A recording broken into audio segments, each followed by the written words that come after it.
Hey everyone, it's Lexi. In today's video I'm going to be doing a spoiler-free review of Tower of Dawn by Sarah J Maas. And for those of you who don't know, this is like the 6th installment to the Throne of Glass series. So this one is kind of like a 5.5 out of the series, just because it does kind of parallel with Empire of Storms and the events taking place there. It's kind of along the same time frame that that book takes place. So just so you know, if you are not familiar with Empire of Storms, there will be kind of spoilers for stuff that happens in there.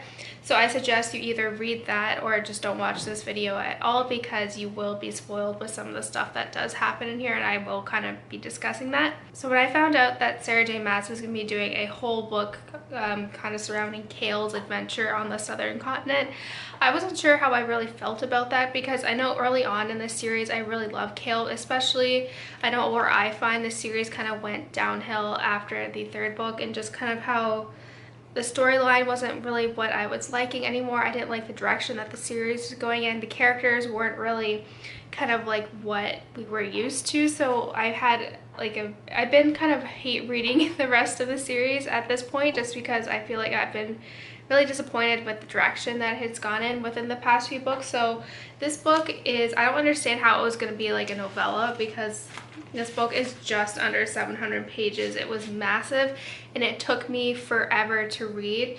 I think one of the biggest complaints that I had about this book was just how basically for up until like 3/4 of the way through the book, nothing really substantial happens. It does lay out kind of like a foundation for what's kind of leading up towards the end, but it was just so boring. I know we get introduced to Yrene, I think that's how you pronounce her name, who is like the healer from The Healer and the Assassin, from the Assassin's Blade, like one of the novellas there. She's reintroduced to here, and right away you know that her sole purpose in there was just to be Chaol's love interest. So I did find this part to be extremely irritating, and this is something I've noticed also kind of within her ACOTAR series as well, just kind of the over sexualization of the characters. I know especially for Chaol, she always describes like, you know, his muscles and his sweat and like his covering his muscles and, you know, his muscular back and chest, and it was just like, I found that to be really annoying. And then especially for Yrene, how she describes her as just like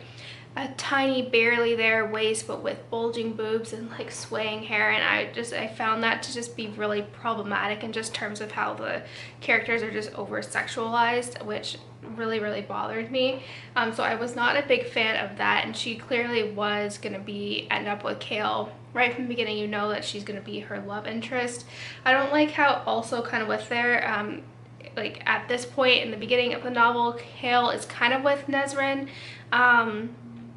and so because of that, like, he kind of continues to cheat on her with Yrene, and I found that to be kind of problematic as well, just kind of how his character does it. And he's like, well, I never really loved her, and like they both kind of cheated on each other and they're mutually okay with that, which I felt to be very problematic. So I don't know, especially like I also just kind of like I said, nothing really exciting happens until maybe like the last 150 pages or so, and that's where kind of I got like the old Throne of Glass like feeling that I had when I was reading a book, just kind of the feeling that I had with that. So that was just kind of going back into it, but it cannot take away from how much I was like miserable reading this book basically for like 500 pages. I felt like, again, this book I felt was just unnecessarily long by like 300 pages.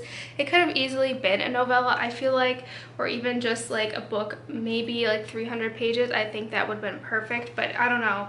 It was interesting. I don't understand why they chose it to make this one this long.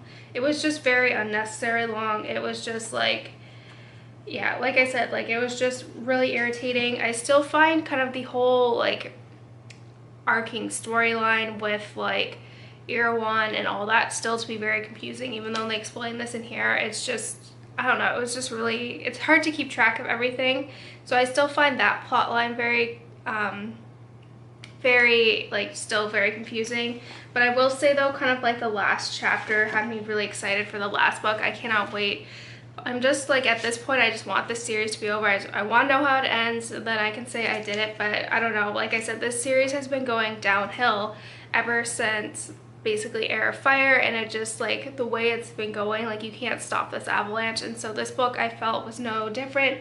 It kind of showcased kind of the flaws with the series overall, just kind of with, I don't know, just in terms of like the direction, her like unnecessary writing, like for like, no joke, 450 pages, like nothing really exciting goes on. It was just problematic in terms of like how there's over sexualization of characters and just kind of the lack of just kind of how we're so much more focused, like this author in particular, is just the over masculinity and femininity of the characters and just like their assets essentially. So I found that to be problematic.